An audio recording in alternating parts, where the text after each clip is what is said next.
छुआछूत के विरुद्ध संघर्ष। भाषण करते हुए आम्बेडकर। ये भी देखें महाड़ सत्याग्रह और कालाराम मंदिर सत्याग्रह। डॉ. आम्बेडकर ने कहा था, छुआछूत गुलामी से भी बदतर है। आम्बेडकर बड़ौदा के रियासत राज्य द्वारा शिक्षित थे, अतः उनकी सेवा करने के लिए बाध्य थे। उन्हें महाराजा गायकवाड़ का सैन्य सचिव नियुक्त किया गया, लेकिन जातिगत भेदभाव के कारण कुछ ही समय में उन्हें यह नौकरी छोड़नी पड़ी। उन्होंने इस घटना को अपनी आत्मकथा वेटिंग फॉर अ वीजा में वर्णित किया।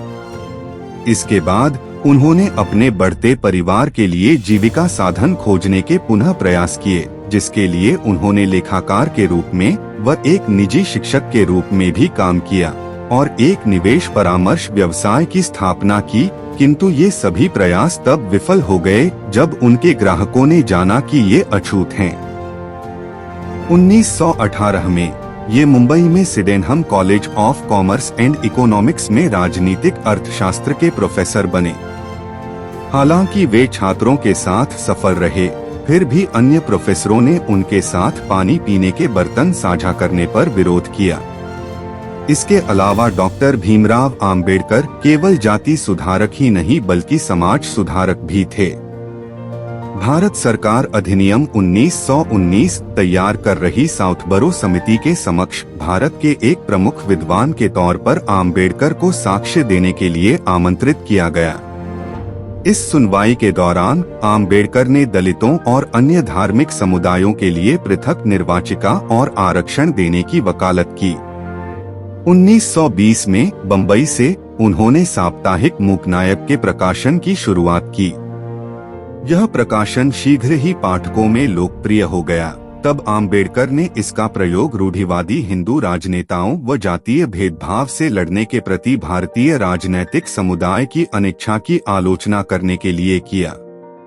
उनके दलित वर्ग के एक सम्मेलन के दौरान दिए गए भाषण ने कोल्हापुर राज्य के स्थानीय शासक शाहू चतुर्थ को बहुत प्रभावित किया, जिनका आम्बेडकर के साथ भोजन करना रूढ़िवादी समाज में हलचल मचा गया।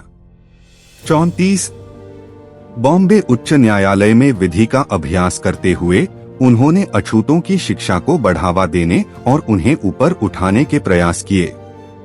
उनका पहला संगठित प्रयास केंद्रीय संस्थान बहिष्कृत हितकारिणी सभा की स्थापना था, जिसका उद्देश्य शिक्षा और सामाजिक आर्थिक सुधार को बढ़ावा देने के साथ ही अवसादग्रस्त वर्गों के रूप में संदर्भित बहिष्कार के कल्याण करना था।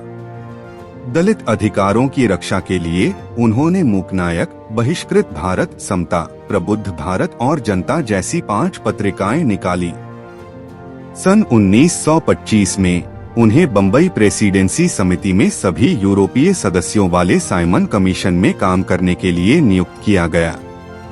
इस आयोग के विरोध में भारत भर में विरोध प्रदर्शन हुए, जहां इसकी रिपोर्ट को अधिकतर भारतीयों द्वारा अनदेखा कर दिया गया। आम्बेडकर ने अलग से भविष्य के संवैधानिक सुधारों के लिए सिफारिश लिखकर भेजी।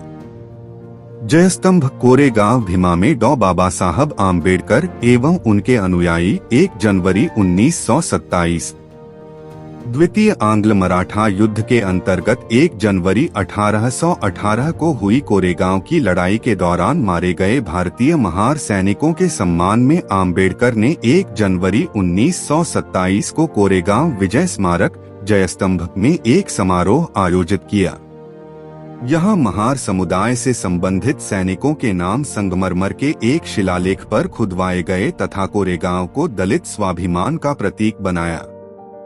सन 1927 तक डॉ. आम्बेडकर ने छुआछूत के विरुद्ध एक व्यापक एवं सक्रिय आंदोलन आरंभ करने का निर्णय किया।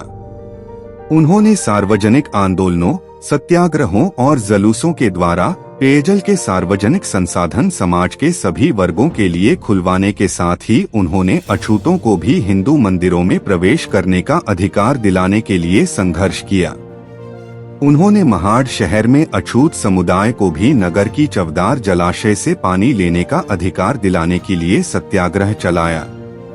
1927 के अंत में सम्मेलन में आम्बेडकर ने जाति भेदभाव और छुआछूत को वैचारिक रूप से न्यायसंगत बनाने के लिए प्राचीन हिंदू पाठ, मनुस्मृति, जिसके कई पद खुलकर जातीय भेदभाव व जातिवाद का समर्थन करते हैं, की सार्वजनिक रूप से निंदा की और उन्होंने औपचारिक रूप से प्राचीन पाठ की प्रतियां जलाईं। 25 दिसंबर 1927 को उन्होंने हजारों अनुयायियों के नेतृत्व में मनुस्मृति की प्रतियों को जलाया। इसकी स्मृति में प्रतिवर्ष 25 दिसंबर को मनुस्मृति दहन दिवस के रूप में आम्बेडकरवादियों और हिंदू दलितों द्वारा मनाया जाता है। 1930 में आम्बेडकर ने 3 महीने की तैयारी के बाद कालाराम मंदिर सत्याग्रह आरंभ किया। कालाराम मंदिर आंदोलन में लगभग 15,000 स्वयंसेवक इकट्ठे हुए, जिससे नासिक की सबसे बड़ी प्रक्रियाएं हुई। जुलूस का नेतृत्व एक सैन्य बैंड ने किया था। स्काउट्स का एक बैच, महिलाएं और पुरुष पहली बार भगवान को देखने के लिए अनुशासन, आदेश और दृढ़ संकल्प में चले गए थे। जब वे द्वार तक पहुँचे तो द्वार ब्राह्मण अधिकारियों द्वारा बंद कर दिए गए।